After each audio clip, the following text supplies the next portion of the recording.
Las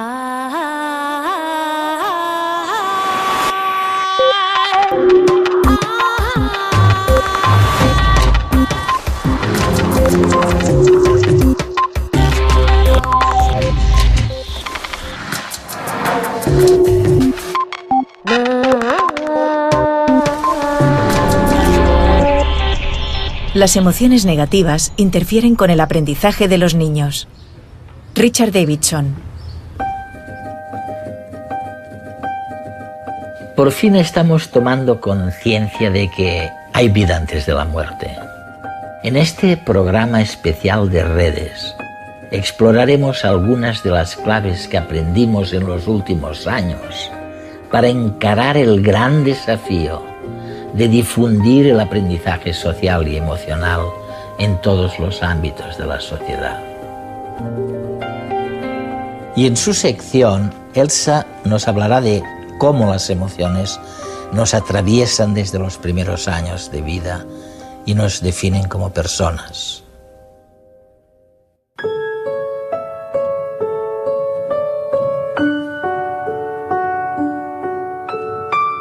La ciencia está corroborando ahora que la gestión de las emociones básicas y universales debería preceder a la enseñanza de valores y, por supuesto, de contenidos académicos.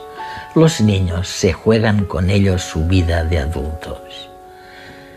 Richard Davidson es uno de los neuropsicólogos pioneros en este campo, al igual que el psicólogo Daniel Goleman, con quienes pudimos hablar de estos temas en el congreso del Mind and Life Institute celebrado en Washington, en Estados Unidos. Creo que nuestros telespectadores nos agradecerían que les resumamos lo que esperamos de la inteligencia social y emocional aplicada a las escuelas, a los niños, a la infancia, en pocas palabras. ¿Qué significa, en unas pocas palabras? ¿Cuál es la verdadera revolución de este cambio? Ha sido uno de los grandes investigadores que ha aplicado esta práctica en los Estados Unidos. ¿Qué significa todo eso?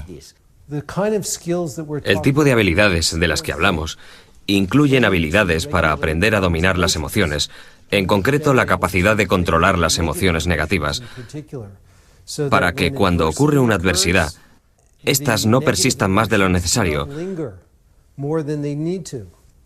Las personas, y los niños concretamente, pueden aprender a disipar estas emociones negativas para volver al estado inicial. Es algo muy importante, porque cuando las emociones perturbadoras se producen en la mente, interfieren con la capacidad de aprender de los niños.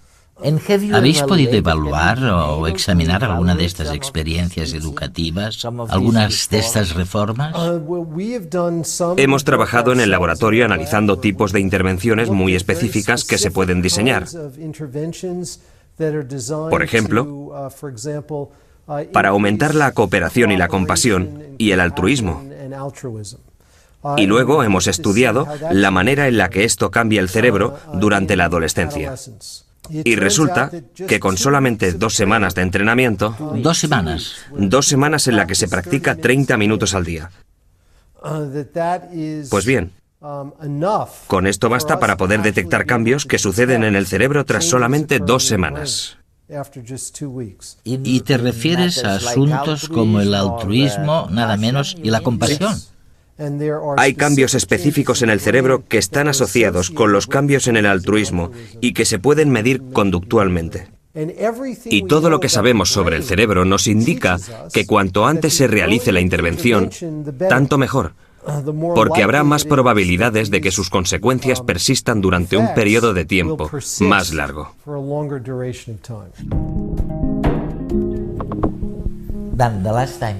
La última vez que nos vimos, Dan, fue en tu casa en Massachusetts. Y fue justo después de aquel éxito increíble que tuviste en todo el mundo. En aquella época fue realmente increíble, con tu libro La inteligencia emocional. Sí. Y una vez asumido por todos nosotros, por nuestra audiencia también, que podemos gestionar nuestras propias emociones, que podemos gestionar lo que tenemos dentro de nosotros, nos hablas ahora de la tradición contemplativa, de los budistas como el Dalai Lama, que lo han estado haciendo durante décadas. Sí, eso es. Y tú preguntas muy acertadamente, ¿podemos aprovechar algo de su experiencia? Exacto. ¿De aquello? Sí. Ahora estamos descubriendo que enseñar habilidades sociales y emocionales a los niños desde que tienen 5 años hasta la universidad es muy eficaz. Los vuelve mucho más cívicos, mucho mejores estudiantes. Es un error pensar que la cognición y las emociones son dos cosas totalmente separadas. Es la misma área cerebral. De modo que ayudar a los niños a gestionar mejor sus emociones significa que pueden aprender mejor. Ahora estamos estudiando los métodos contemplativos que se han venido utilizando durante siglos. Y en el catolicismo también, por cierto, no solo en el budismo. Toda gran religión ha utilizado alguna vez algún tipo de práctica contemplativa de desarrollo de la mente. Nosotros lo estamos estudiando para ver si podemos aprovecharlo y hacer algo por los niños para ayudarles a concentrarse. Hoy en día los niños y también sus padres son muy dispersos y necesitan más ayuda con esas habilidades. Hoy en día probablemente haya solo una docena de currículos escolares que enseñen a los niños mindfulness, que les enseñen a concentrarse mejor, a focalizar, a hacer introspección y a ser más compasivos. Se trata de programas piloto. Desde 1995, cuando escribí La inteligencia emocional, ha habido cientos de programas sobre aprendizaje social y emocional y creo que va a ocurrir lo mismo con este campo. ¿Es verdad? En la próxima década.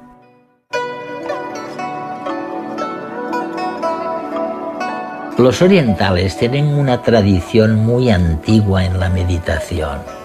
Y esta meditación es lo que hoy la ciencia está redescubriendo como un apoyo fundamental en el arte de gestionar las emociones. El monje budista y biólogo Mathieu Ricard nos explicó cómo aprovechar estas herramientas para renovar el sistema educativo. ¿Y qué esperamos cuando educamos a los niños? Convertirlos en seres humanos buenos, personas que sean felices en la vida, que no estén deprimidas y se suiciden.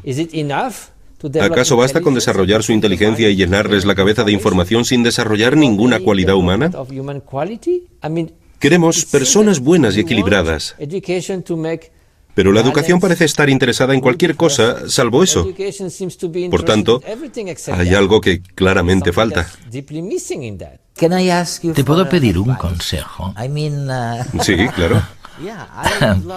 Sé que uno de los grandes descubrimientos de la contemplación, del budismo, ha sido justamente perfeccionar la atención. La primera fase del conocimiento, por así decirlo, para concentrarse en algo. ¿Cómo puedo mejorar mi proceso de atención? Es cierto, porque incluso si uno quiere cultivar el altruismo, con la mente siempre distraída, no podrá cultivar nada. La mente se dispersa aquí y allá. Incluso si estamos sentados, nuestra mente puede ser como la de un mono inquieto. Un mono inquieto que va de un lado a otro. Las neuronas se ponen a hablar entre sí, a cotillear. Eso es. Y en realidad necesitamos una mente un poco más calmada, con más claridad y más estabilidad. Si no es así, no podremos hacer nada. En caso contrario, es como si tuviéramos un martillo, pero nos temblara la mano todo el rato. Por eso es necesario, de alguna manera, utilizar un objeto de concentración para estabilizar la mente. Te puedes concentrar en cualquier cosa. Un objeto, una flor, una imagen mental. Pero resulta bastante útil concentrarse en la respiración. ¿Por qué? Pues imagina que te dijera que te concentraras en una luz roja centelleante. Podrías quedarte mirándola, pero tu mente seguiría deambulando. Mientras que, si te concentras en la respiración, no puedes verla. Es muy sutil. Y si dejas de concentrarte, es como si lo perdieras. Así que fácilmente puedes ver si te distraes o no. Ya veo. Con la respiración solamente ves la sensación. Cuando respiras por la nariz tienes una ligera sensación en los orificios nasales. Y se trata de quedarse sentado tranquilamente, pensar en respirar por la nariz y luego notar la sensación del aire que sale y entra. Así. Unas 21 veces, o unos 10 minutos. Hacerlo permite calmar la mente. Muchas personas te dirán, no, yo no valgo para eso. Tras 3 minutos mi mente está completamente distraída. Es normal, no es culpa de la meditación, es porque la mente no está entrenada. Y si no perseveras, nunca aprenderás nada. Así que, en lugar de tener remordimientos o sentirte culpable con ideas como yo no valgo para esto o cosas así, que al final no dejan de ser más distracción, en cuanto descubras que te has distraído, no pasa nada. Tienes que volver a la respiración. Luego, si lo haces durante un rato y lo repites regularmente, verás que la mente se calma, se vuelve más clara y que puedes utilizar esta mente un poco más flexible para cultivar el altruismo, la compasión o lo que quieras.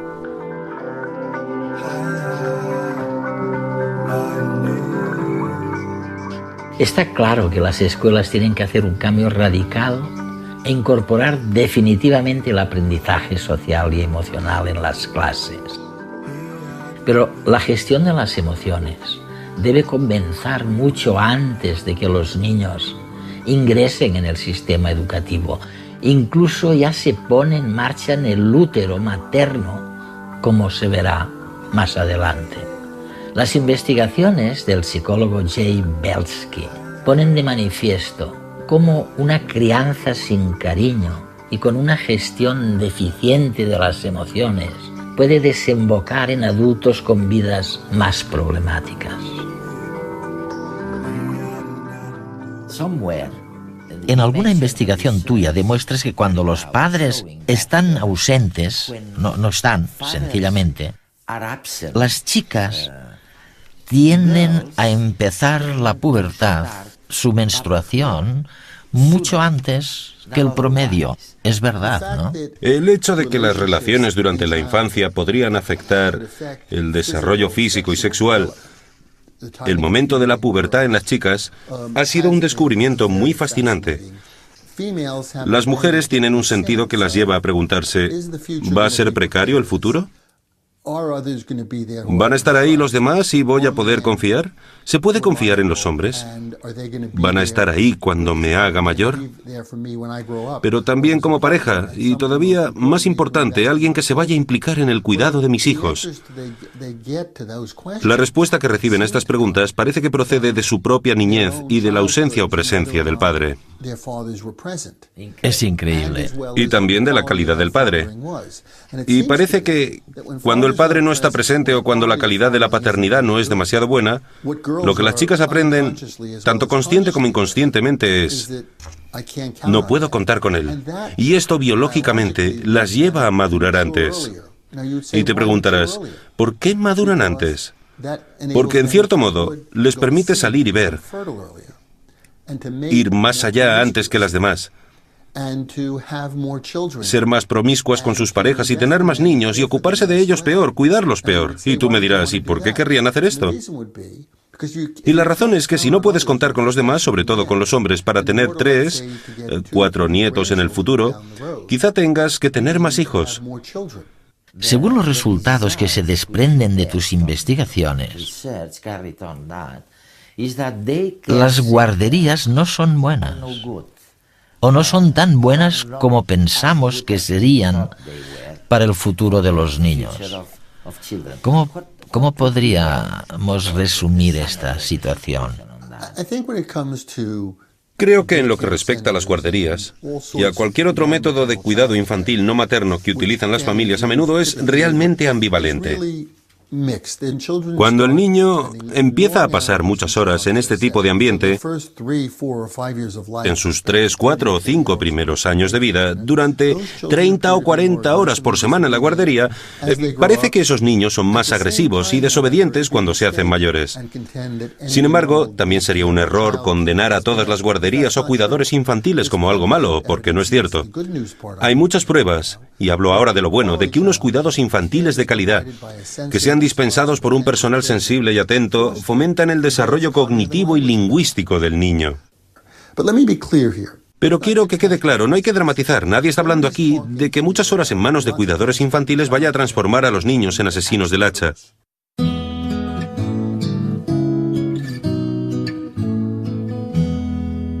Hace muy pocos años, nadie conocía el vínculo entre las emociones de las mujeres embarazadas y la vida de sus hijos, incluso en la edad adulta.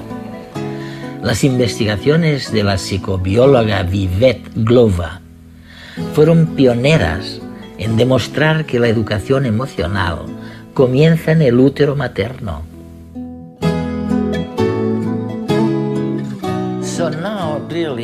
O sea que ahora los expertos habéis descubierto, intercambiando información entre vosotros, pediatras, obstetras, psicólogos, neurólogos, psiquiatras, todos estáis de acuerdo en que los niveles prenatales de ansiedad en la mujer embarazada afectan no solo la vida del bebé, sino también a su futuro. Efectivamente. Hoy en día existen muchas pruebas, muchas investigaciones que demuestran que el modo en que el bebé se desarrolla en el útero afecta al niño durante toda la vida. Y la manera en que el bebé se desarrolla en la matriz depende del estado de la madre, de su alimentación y de sus emociones. Y hace muchos años que sabemos que si la madre bebe demasiado alcohol o fuma, va a afectar al niño. Pero ahora nos hemos dado cuenta de que hay otros muchos factores ambientales más sutiles que influyen en el desarrollo uterino del bebé, así como en el desarrollo del futuro niño.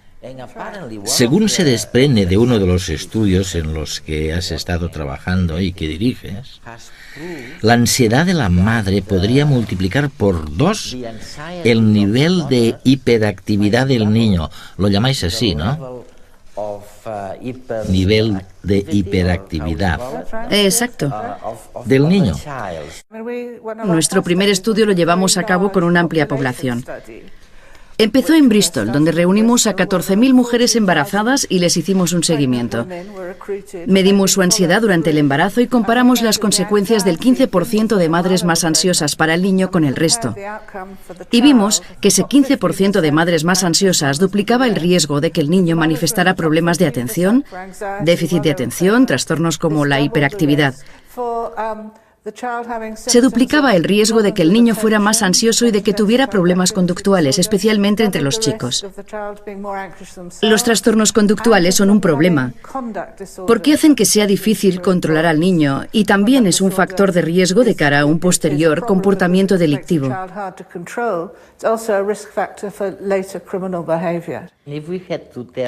Si tuviéramos que resumirlo para nuestra audiencia en 2 palabras, ¿cuál es la principal conclusión de todo esto? En 2 palabras no, pero muy brevemente, deberíamos fijarnos en la salud emocional de las mujeres durante el embarazo, no solo en la salud física. Cuando las mujeres acuden a la maternidad por primera vez, los profesionales deberían preguntarles por su estado emocional, por sus relaciones, por la familia, saber si ésta las apoya o no. Y si descubren que puede haber problemas, deberían encontrar personas que pudieran ayudarlas y no simplemente preguntarles y luego no hacer nada. Así que necesitamos más recursos, profesionales mejor preparados que puedan ayudar a las mujeres allí donde lo necesitan. Curiosamente, mientras charlaba con el neurocientífico Lawrence Parsons sobre cómo la danza afecta a nuestro cerebro, recibí uno de los mejores consejos emocionales para el desempeño profesional y en todos los ámbitos de la vida. Debemos aprender a gestionar las emociones, de acuerdo, sin reprimirlas, de acuerdo, pero también sin dejarnos que nos tomen de rehenes. ¿Y podemos hacer eso emocionalmente? Quiero decir, ¿Podemos aprender a entrenar las emociones mentalmente también? En el caso de las personas que actúan, ya sean actores o atletas o músicos o bailarines, ellas, para poder realizar su actuación, no pueden ser excesivamente emocionales. No pueden. No pueden. Si soy músico y estoy tocando un concierto, no puedo estar demasiado implicado en la música emocionalmente, porque tengo que poner los dedos en el lugar correcto, y si estoy distraído emocionalmente, mis dedos vamos, que no podría hacerlo. Lo mismo ocurre con un actor. Por ejemplo, algún actor brillante. Pongamos Javier Bardem. ¿Cómo se llama este? Bardem. Bardem, correcto.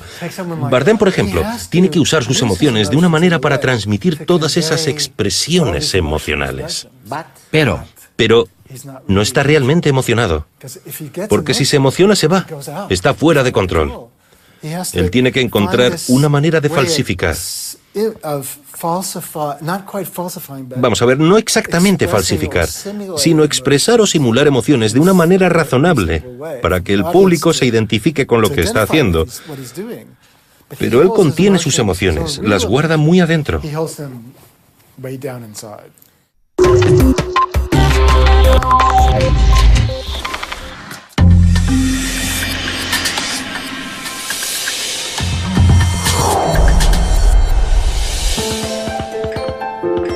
Nacemos inocentes, sin emociones mezcladas, sin dudas, sin miedos, sin mentiras. Llegamos llenos de curiosidad y dotados de las emociones que nos ayudan a conectar con los demás y a descubrir el mundo. Cuando somos niños nos guía esta pasión por vivir. A partir de entonces, ¿qué nos pasa?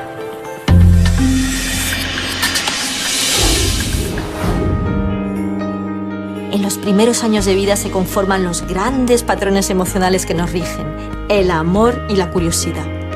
Aprendemos si somos dignos de ser amados y si merece la pena amar, si el mundo es un lugar que quiero explorar o si al contrario es preferible esconderse y cerrarse a los demás. Y es que los primeros 5 años de vida son una vida entera. Por eso, si en esos años nuestro entorno es agresivo o inseguro, entramos en modo de supervivencia. En el futuro tenderemos a desconfiar, a encerrarnos en nosotros mismos, a perder la ilusión. Y esto nos afectará física y mentalmente. Y esto nos pasa a todos los seres vivos.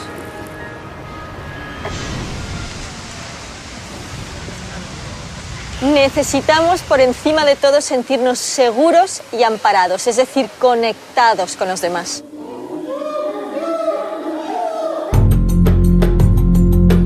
Unos experimentos en los años 60, a cargo del psicólogo Harry Harlow, empezaron a descubrirlo. Este psicólogo americano, algo siniestro, apartó a monitos muy jóvenes de sus madres y los enjauló con madres mecánicas. En estas jaulas había una supuesta madre de tela y otra de alambre.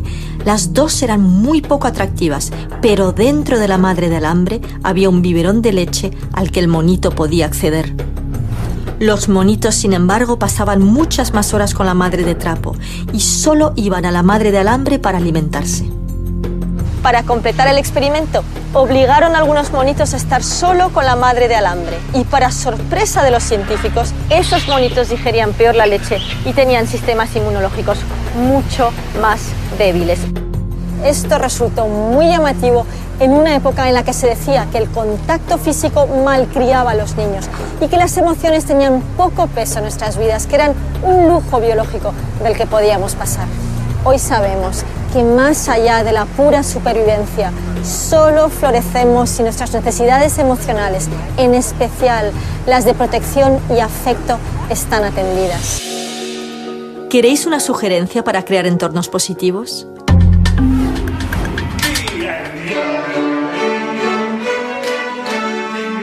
Benjamin Sander, el director de la Filarmónica de Boston, es un líder conocido por su capacidad de generar entornos empáticos y creativos. El primer día de cada curso, Ben Sander reúne a sus alumnos y les pone un sobresaliente. Acto seguido, les pide que escriban una carta donde expliquen por qué merecen ese sobresaliente y en qué tienen que trabajar ese año para convertirse en esa versión sobresaliente de sí mismos. Y entonces les dice: enamórate de esa persona sobresaliente, compórtate como esa persona. porque si nos hablamos y nos tratamos como si fuésemos personas sobresalientes, merecerá la pena esforzarnos. Estaremos motivados y asegura Thunder que nos brillarán los ojos. ¿Queréis verlo?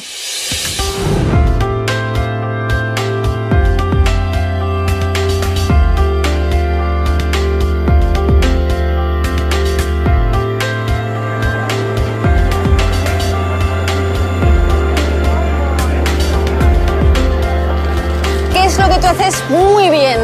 Yo lo que hago en especial es dibujar. Yo hago bien pasteles. Yo lo que hago en especial es jugar a fútbol. Soy el mejor jugador de mus. ¿Qué es lo que tú haces bien? Soy una buena modela. Nos encanta bailar samba. ¿Qué cosa familiare? La cucina, sto cucinare. Yo lo que mejor hago es alegrar a la gente. Hombre, yo lo que hago muy bien es dar cariño. No sé si es lo que mejor hago, pero lo que más me gusta es hacer el amor. Y lo que se me da muy bien es cantar y cocinar. Pues soy la mejor dándome ánimos. Yo lo que mejor hago es sonreír.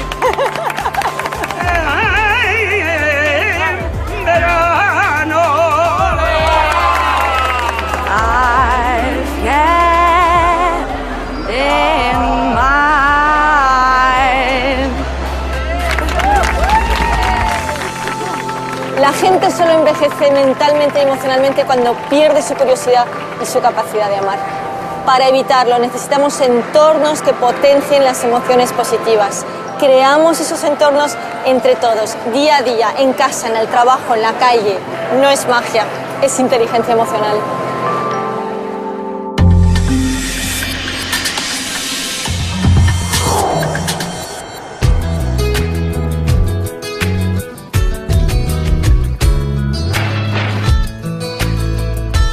¿Por qué se contagia la risa?